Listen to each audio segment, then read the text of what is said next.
मैं हूँ विकास। तो आज का पॉइंट है एलसीएम और एचसीएफ। एक दोस्त ने कमेंट बॉक्स में लिखा था कि अगला पॉइंट सर एचसीएफ पे बनाइएगा।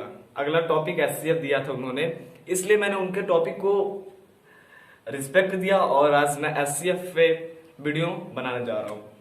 तो मैं आज इस वीडियो में आपको एचसीएफ और एलसीएम दोनों के पार्ट को समझाऊंगा, लेकिन मैं दो पार्ट में इसको मतलब बांटूंगा। पहले पार्ट में एचसीएफ होगा और दूसरे पार्ट में एलसीएम। तो ये फर्स्ट पार्ट समझिए। इसमें मैंने आज आपको बताऊंगा एचसीएफ। क्या एचसीएफ? बहुत सारे इसमें देखते होंगे आप, बहुत से स्टूडेंटों को कंफ्यूजन होता है कि एचसीएफ और एलसीएम में डिफरेंस क्या होता है और इनमें मतलब क्या क्या होता है, कैसे क्या होता है। और कुछ लोग को तो इसका स्टैंड फॉर्म भी पता नहीं होता है। स्टैंड फॉर्म मतलब फुल फॉर्म। स्टैंड फॉर्म मतलब होता है फुल फॉर्म। स्टैंड फॉर्म यही होता है, स्टैंड फॉर्म, या फिर इसको हम कह सकते हैं फुल फॉर्म। ठीक है, फुल फॉर्म मतलब होता है जैसे पूरा रूप, किसी भी चीज के पूरे रूप को हम कहते हैं उसका फुल फॉर्म। ठीक है, तो चलिए देखिए, पहले एचसीएफ के स्टैंड फॉर्म को हम देखते हैं। आपको पहले एक कंफ्यूजन को दूर करते हैं। ठीक है, तो चलिए एचसीएफ का फुल फॉर्म जो है, पहले देखिए एक एक लेटर से हम देखते हैं क्या क्या बनता है। तो जो एच से बनता है वो होता है आपका हाईएस्ट। क्या होता है? हाईएस्ट। जो सी से बनता है वो होता है आपका कॉमन। क्या होता है? कॉमन। और जो एफ से होता है वो होता है आपका फैक्टर। So simple. इसमें कहा कोई कठिनाई है? लोग कहते हैं कठिनाई है, इसको नहीं समझ पाते, इसका स्टैंड फॉर्म नहीं बता पाते हैं। और आप जानते हो एचसीएफ में एच सी एफ 3 लेटर है।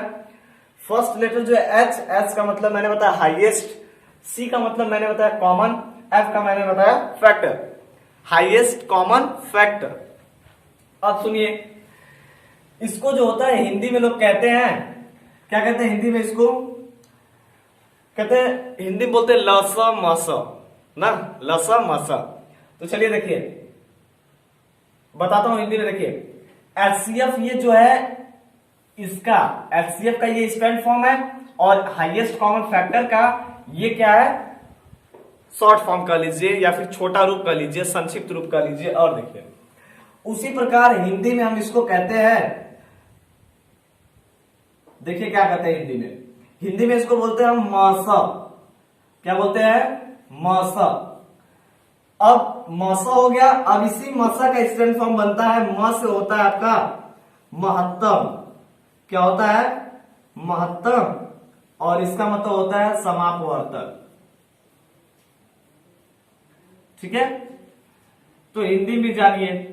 इंग्लिश में आप जानते हैं कि एचसीएफ होता है, एचसीएफ का स्टैंड फॉर्म मैंने बताया हाईएस्ट कॉमन फैक्टर।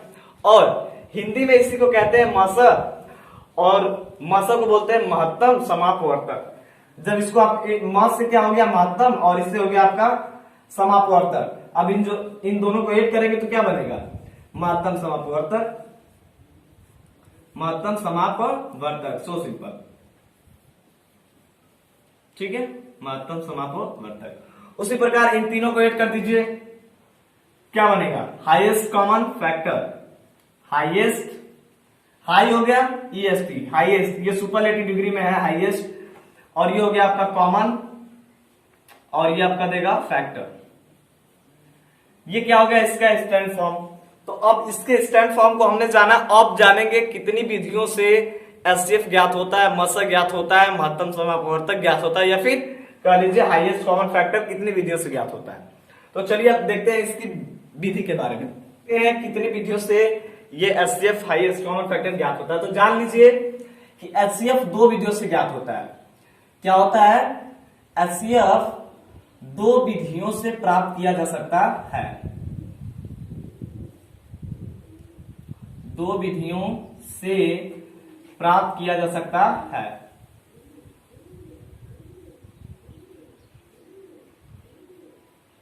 प्राप्त किया जा सकता है।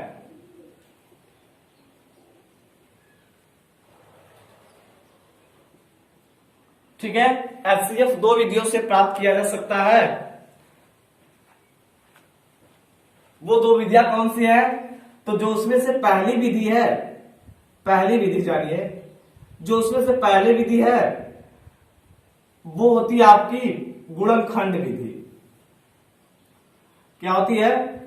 गुणनखंड विधि। ठीक है, ये पहली विधि मान लीजिए गुणनखंड विधि, और जो दूसरी विधि है वो हो गई आपकी भाग विधि। तो आप जानिए कि एचसीएफ दो विधियों से निकलता है, पहला गुणनखंड विधि और दूसरा भाग विधि। तो आप ये जान गए कि एचसीएफ दो विधियों से निकलता है, पहला हो गया गुणनखंड विधि, दूसरा हो गया भाग विधि। इसी को आप इधर उधर कर सकते हैं, पहला भाग विधि कर लीजिए, दूसरा गुणनखंड विधि। बस ये जानिए एचसीएफ दो टाइप से निकलता है। तो पहले विधि को हम देखेंगे गुणनखंड विधि को। तो चलिए देखते हैं पहले विधि को। मैंने बताया दो विधि होता है, पहला होता है गुणनखंड विधि, दूसरा होता है भाग विधि। तो चलिए पहले विधि देखते हैं। जैसे इसमें हम सीधे एग्जाम्पल समझते हैं। जैसे चलिए देखते हैं एग्जाम्पल। आप तो समझ गए होंगे एग्जाम्पल ये मतलब जो मैं लिख रहा हूं, इसमें कोई दिक्कत? एग्जाम्पल जो इजी लिखते हैं, समझिए पहले इजी क्या होता है। देखिए इजी जो होता है वो होता है ई फॉर होता है एग्जाम्पली। क्या होता है? एग्जाम्पली। और जी फॉर होता है ग्रेटिया। एग्जाम्पली ग्रेटिया जो होता है इसी का मतलब होता है उदाहरण, एग्जाम्पल।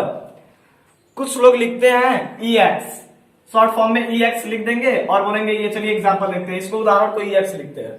और आप जानिए ई एक्स का मतलब होता है एक्सरसाइज। क्या होता है? एक्सरसाइज।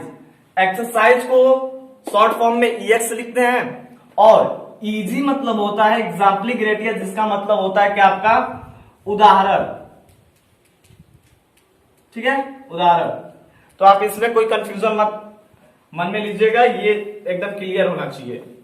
तो चलिए देखते हैं हम लोग एग्जाम्पल से समझ लेंगे एचसीएफ गुणनखंड विधि से। जैसे आपको क्वेश्चन देगा, क्वेश्चन क्या देगा समझिए। क्वेश्चन देगा कि 40, 20 और ये 60। ठीक है, बोलेगा इन दोनों का, बोलेगा इनका क्या कहेगा, इनका गुणनखंड विधि से, ऐसे ही बोलेगा इनका गुणनखंड विधि से एचसीएफ ज्ञात कीजिए या फिर हाईएस्ट कॉमन फैक्टर को बताइए। आप क्या करेंगे? दी गई संख्याओं का अलग अलग पहले क्या करेंगे? गुणनखंड कर लेंगे, फैक्टर कर लेंगे। दी गई संख्याओं का पहले अलग अलग फैक्टर करेंगे। ठीक है, नोट करिए। पहले दी गई संख्या पे, ये 40 है, 40 क्या होगा 20 बार में, फिर 2 × 2 हो जाएगा, ये शून्य यहां पे हो जाएगा। ठीक है, फिर यहां पे हो जाएगा, फिर ये आपका ये। उसी प्रकार यहां पे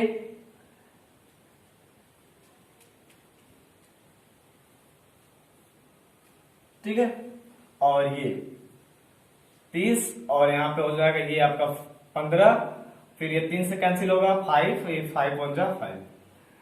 पहले गुणनखंड विधि से निकालने का मतलब ये है कि दी गई संख्याओं का पहले अलग अलग करके इनका गुणनखंड करिए, उसके बाद इनको इस रूप में लिखिए। जैसे 40 = इसके जितने भी गुणक हैं, तो 2 × 2 × 2 और गुणे 5, ऐसे गुणे के रूप में लिखना है। फिर इसको लिखिए 20 बराबर 2 × 2 × 5, फिर 60 बराबर 2 × 2 × 3 × 5। पहले दी गई संख्याओं का गुणनखंड करिए अलग अलग करके, फिर उसके बाद उनको इस रूप में लिखिए। ठीक है, फिर आप इसमें ढूंढेंगे कॉमन, क्योंकि मैंने बताया था एचसीएफ का मतलब फिर से देखिए क्या होता है। एचसीएफ का मतलब होता है highest common factor. Highest common factor, तो हाईएस्ट कॉमन फैक्टर का मतलब क्या है, इसमें आपको पहले कॉमन तो होगा लेकिन हाईएस्ट होगा। तो देखिए कॉमन लेंगे, कॉमन का मतलब उभयनिष्ठ। कॉमन का मतलब होता है यहां पे देखिए उभयनिष्ठ, उभयनिष्ठ। और उभयनिष्ठ का मतलब होता है जो गुण तीनों में समान हो। जैसे इन तीनों में समान क्या है, इसमें भी 2 मिल रहा है, इसमें भी 2 है, इसमें भी 2 है, तो एक 2 कॉमन हो गया, तो अब 2 हो गया यहाँ पे मान लीजिए। अब इसमें देखिए ये भी 2, ये भी 2, एक और 2 भी कॉमन है, ये 2, तो एक और 2 लिख लीजिए। उन संख्याओं को लिखना है जो तीनों में कॉमन हो, या फिर जितनी भी संख्या दे हो उन सब में कॉमन हो। अब देखिए इसमें 3 तो है, लेकिन इसमें नहीं, इसमें नहीं है, लेकिन ये 5 तीनों में है, 5 तीनों में, तो हम गुणे करके एक 5 भी लिख लेंगे। अब ये क्या हो गया आपका 2 दूनी 4, 4 5 20। अब सुनिए, तो आप इसको कैसे लिखेंगे, HCF of 40, 20 and 60 is equal to 20। ये आपका आंसर। भाग विधि में कैसे आएगा, एग्जाम्पल समझते हैं। भाग विधि में जैसे क्वेश्चन आएगा आपका, क्वेश्चन क्या आएगा, जैसे मान लीजिए ये लिख दिया 6 4 और ये लिख दिया मान लीजिए 20, बोलेगा भाग विधि से इसका HCF ज्ञात करिए। तो आप क्या करेंगे, सबसे पहले आप इसमें देखेंगे कौन सी संख्या is less than is greater than है, मतलब कौन सी संख्या किस संख्या से बड़ी है, किस संख्या छोटी है, तो उसको आप इस क्रम में सजाएंगे। पहले लिखेंगे 4, छोटी संख्या सबसे, इज लेस देन है किससे, 6 से, और 6 भी इज लेस देन है किससे, 20 से। चूंकि ये ऐसे आप पहले लिखेंगे, उसके बाद जो सबसे छोटी संख्या उसी से आप भाजक मान करके उसमें किसमें भाग देंगे, इसमें पहले। जैसे हम देंगे 4 1 जा 4 मान लीजिए हो गया, फिर 2 बचेगा, फिर 2 लेंगे 4, क्या हो जाएगा 2 2 जा 4, ये कैंसिल हो गया, ये 2 से कैंसिल हुआ है, तो आप 2 से ही डिवाइड देंगे, 2 को भाजक मानिए किसमें, 20 में, तो 2 1 जा 2, ये कैंसिल हुआ। मान लीजिए ये 0 यहाँ पे आएगा, और आप जानते हैं कि 0 एक क्या है, अंक है, संख्या नहीं है, ये संख्या श्रेणी में नहीं आता। क्यों, क्योंकि जिन मान लीजिए अंकों का गिनने में हम प्रयोग करते हैं, किसी चीज को गिनने, जैसे हम गिनते हैं 0 1 2 3 नहीं गिनते, हम 1 से स्टार्ट करते हैं, तो एक संख्या से स्टार्ट होता है, 0 अंक है, संख्या नहीं, तो यहां पे भी एक 0 करके छोड़ देंगे, यानी इन दोनों संख्याओं को लास्ट में विभाजित कर दे रहा है, या इसका मतलब क्या है कि HCF of 6 4 and 20 is equal to 2। ये आपका आंसर।